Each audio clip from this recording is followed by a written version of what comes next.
یہ جو ایلیسٹر کراؤلی ہے یہ ماڈرن شیطانی نظریات کا سب سے بڑا علم بردار ہے اور مغربی تاریخ کا سب سے با اثر فرد سمجھا جاتا ہے۔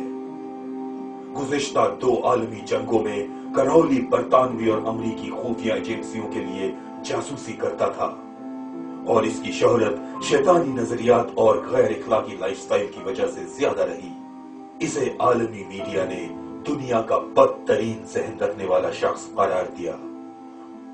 1904 میں جب وہ مصر میں مقیم تھا اس نے وہاں دی بک آف لا کے نام سے ایک کتاب لکھی۔ کراؤلی نے یہ دعویٰ کیا ہے کہ جب اس نے یہ کتاب لکھی اس وقت اس کے جسم پر لیم نامی بدروح غالب تھی۔ اس کا کہنا ہے کہ لیم مصر کے کانے دیوتا ہورس کا پیغمبر تھا۔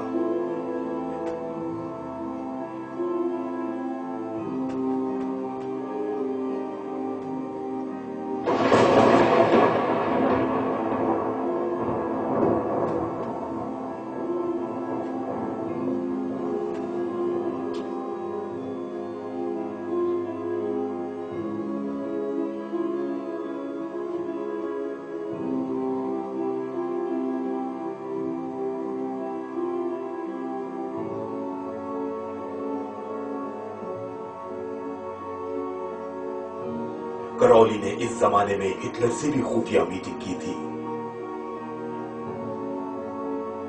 نئے مذہب سے ٹیکنالوجی کے بانی کے بیٹے رونڈ ہیبرٹ جونیئر کا کہنا ہے کہ جس پراسرار شخصیت نے ہٹلر کو جادو کے منتر بتائے تھے اسی نے میرے والد کو بھی تعلیم دی تھی۔ کئی مصنفین کا کہنا ہے کہ ایک آنکھ والے دیوتا کی کتاب بک آف لا نے ہٹلر کو بہت متاثر کیا تھا۔ ہٹلر نے 1938 میں لکھا تھا کہ اس نے اینٹی کرائسٹ سے ملاقات کی تھی۔ وہ بہت ظالم اور گستاخ تھا جس سے مجھے بھی خوف محسوس ہو رہا تھا۔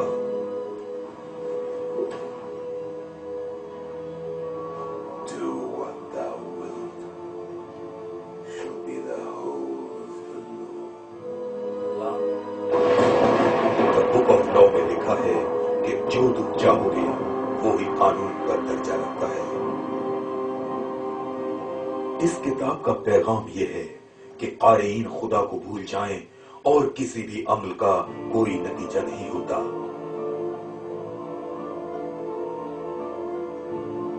اس کا مطلب یہ ہے کہ آپ جو مرضی آئے کریں، اس کی فکر مت کریں کہ کوئی انجام ہوگا یا نہیں۔ اس دنیا میں ہی لطف اٹھا لو، موت کے بعد کچھ نہیں۔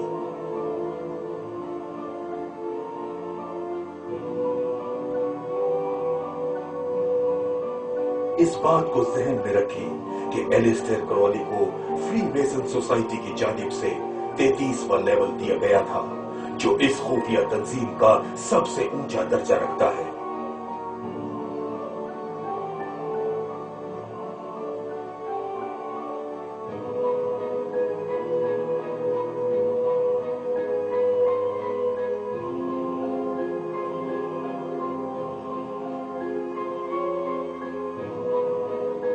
شیطان کا چرچ اینٹن لیوے نامی یہودی نے قائم کیا تھا۔ اینٹن کی شیطانی بائبل کراؤلی کی بک آف لا سے ماخوذ ہے۔ شیطانی بائبل میں سب سے اہم یہ نقطہ بیان کیا گیا ہے کہ انسان کو مکمل سیکولر زندگی گزارنی چاہیے۔ خدا کی ذات سے انکار اور قیامت کے بعد زندگی سے انکار بھی اس کے سنہری اصول ہیں۔ اس طرح شیطان کا پیروکار اپنی پوری زندگی دنیاوی لذتوں کے حصول میں صرف کر دیتا ہے اور سمجھتا ہے کہ اس زندگی کے بعد کوئی زندگی نہیں۔ ہزاروں سال سے مختلف مذاہب لوگوں کو ہدایت دے رہے ہیں کہ یہ کرو اور یہ نہ کرو۔ سب کچھ ایک خاص شخص کے اشارے پر ہوتا رہا ہے۔ ہم شیطان کے پیروکار ہیں، لیکن ہم بھی یہ محسوس کرتے ہیں کہ جو شخص خود اچھا ہے وہی دوسروں کے لیے اچھائی کا سوچ سکتا ہے۔ اس حوالے سے ہماری سوچ یہ ہے کہ سب سے بڑا گناہ اپنے آپ کو دھوکہ دینا ہے۔ ہمارا مذہب بہت خود غرضانہ ہے۔ ہم لالچ، خود غرضی اور نفسانی خواہشات کو درست سمجھتے ہیں کیونکہ یہی انسانی فطرت ہے۔ ہم نے ایک کام کیا ہے کہ ہم نے روایت کو الٹا چلا دیا۔ ہم نے لوگوں میں ہچکچاہٹ ختم کرنے کی کوشش کی ہے۔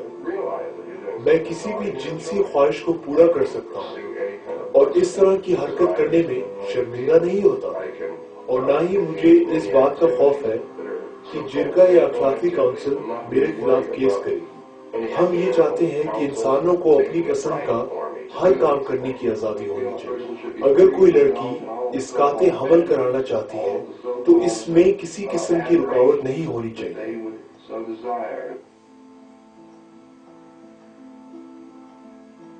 شیطانی مذہب اور فری میسن کے درمیان لنک کہاں ہے؟ ڈالر کے نوٹ پر ایک سیل ہے جسے گریٹ سیل آف امریکہ کہا جاتا ہے۔ اس سیل کے پیچھے ایک آنکھ والی مخروطی عمارت ہے۔ یہ میسونک پروجیکٹ کو ظاہر کرتی ہے، جس میں لکھا ہوا ہے نوربس آرڈو سیکولرم اور پھر اینیوٹ اوچیپٹس، یعنی ان کا خدا ان سے خوش ہے۔ دوسرے لفظوں میں جس خدا پر وہ یقین رکھتے ہیں وہ ان کے پروجیکٹ سے خوش ہے۔ سوال یہ ہے آخر وہ پروجیکٹ ہے کیا جس سے ان کا خدا خوش ہے؟ دراصل یہ منصوبہ دنیا کو مکمل طور پر سیکولر بنانے کا ہے اور دنیا سے مذہب نام کی چیز کو ہمیشہ کے لیے ختم کر دینے کا ہے۔ یہی منصوبہ ہے جس کی وجہ سے اسے کہا جاتا ہے نووس آرڈو سیکولرم، ایک نیا سیکولر آرڈر۔ اگر آپ اس کا ترجمہ عربی زبان میں کریں تو اس کا مطلب نکلتا ہے النظام العالمی الدنیاوی، ایک نیا ورلڈ آرڈر، یہ نیا دنیاوی نظام۔ اور ہم سب جانتے ہیں کہ عربی زبان میں دنیا کا کیا مطلب نکلتا ہے۔ اسلام میں دنیا کو ایک سراب سے تشبیہ دی جاتی ہے جو آپ کو ابدی زندگی سے دور کرتا ہے۔ آپ یہ سوچتے ہیں کہ آپ اس زمین پر ہمیشہ رہیں گے اور اللہ کے راستے سے ہٹ سکتے ہیں۔ یہی عنصر انسان کو آخرت سے دور کرتا ہے اور یہی شیطان کا خیال ہے۔ Dunya is the illusory element of the world. It's that element that takes people away from the akhirah. And this is Shaitan's game. یہ بات بھی دلچسپ ہے کہ چرچ اور شیطان کے زیادہ تر ممبران ہالی ووڈ میں موجود ہیں۔ شیطان کے چرچ میں سب سے اہم امیج بکرے کے سر والے دیوتا بیفومیٹ کی ہے۔ بیفومیٹ کی بدرو کو شیطان کے سینگوں والے ٹورن سے اجاگر کیا جاتا ہے۔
کیا شیطانی مذہب اور عالمی لیڈروں کے درمیان کوئی لنک موجود ہے؟ اگر آپ غور سے دیکھیں تو واشنگٹن شہر کا پلان بھی 5 اطراف دکھاتا ہے۔ نازیوں نے اپنے نشان سواسٹیکا کو الٹا کر دیا اور اس طرح سے اپنے منفی انداز کو واضح کیا۔ شیطان کے پجاری اس کو الٹا اشارہ قرار دیتے ہیں۔ ان لوگوں نے پینٹاگرام کے ساتھ کیا کیا؟ انہوں نے اس کو الٹا کر دیا اور وہ نیچے کی طرف اشارہ کرتا دکھائی دیتا ہے۔ اسی طرح سے فاختہ کا اشارہ بھی استعمال کیا گیا۔ فاختہ امن اور پیار کا علمبردار سمجھا جاتا ہے۔ اسی اشارے کو الٹا دکھایا جائے تو اس کا مطلب ہوگا موت اور تباہی۔ ہمارے پاس 2 پینٹاگرام ہیں۔ اوپر والی کیپٹل بلڈنگ کی طرف اشارہ کرتی ہے اور نیچے والی وائٹ ہاؤس کی طرف۔ یہ جارج واشنگٹن ہے۔ گزشتہ صدی میں ان لوگوں نے سوچا کہ ان کے پاس جارج واشنگٹن کا اچھا مجسمہ نہیں ہے۔ بجائے اس کے کہ کوئی امریکی اس کا مجسمہ بناتا، انہوں نے اٹلی سے مجسمہ درآمد کر لیا۔ جب یہ مجسمہ امریکہ آیا تو لوگ اسے دیکھ کر حیران رہ گئے۔ یہ جارج واشنگٹن ہے جو امریکہ کا پہلا صدر تھا۔ اس کا آدھا دھڑ ننگا دکھایا گیا تھا۔ اس مجسمے کا ایک بازو اوپر کی طرف اور دوسرا نیچے کی طرف اشارہ کرتا دکھائی دیتا تھا۔ یہ کیا ہو رہا ہے؟ اب آپ خود ہی اندازہ لگائیے کہ ان لوگوں کا انداز کتنا غلط تھا۔ اس کو دیکھ کر بل کلنٹن ذہن میں آتا ہے جو صرف ایک چھوٹے سے کپڑے سے اپنا بدن ڈھانپ رہا ہے۔ در حقیقت یہ زمانہ قدیم کا منفی فورس کا اشارہ ہے جس کی پرانے ٹیمپلرز پوجا کرتے تھے۔ اعلیٰ نسب کے ٹیمپلرز اس کی پوجا کرتے تھے